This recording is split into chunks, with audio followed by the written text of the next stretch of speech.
కృష్ణా జిల్లా గన్నవరం మండలం తెంపల్లి గ్రామంలో బయోమెడ్ ఆక్వాకేర్ సంస్థ నూతనంగా నిర్మించిన మ్యానుఫ్యాక్చరింగ్ ఫెసిలిటీ యూనిట్ ను ప్రభుత్వ విప్ గన్నవరం శాసనసభ్యులు యార్లగడ్డ వెంకట్రావు ప్రారంభించారు.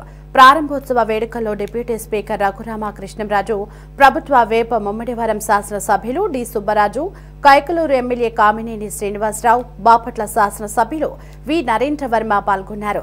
గన్నవరం నియోజకవర్గంలో పారిశ్రామికవేత్తలకు ఇబ్బంది కలగకుండా చూసుకుంటామని ఎమ్మెల్యే యార్లగడ్డ హామీ ఇచ్చారు.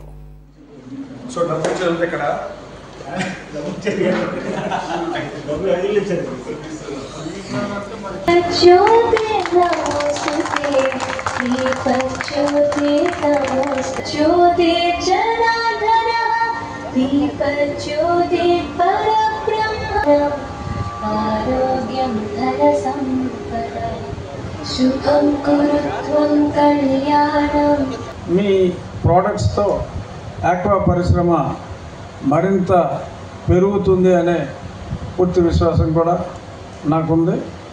దాని నుంచి మీరందరూ అప్పుడప్పుడు ఆంగ్లంలో మాట్లాడారు కాబట్టి చివరిలో I sincerely wish a grand success for Krishnaraju గారు in his new endeavour. Thank you. All the best.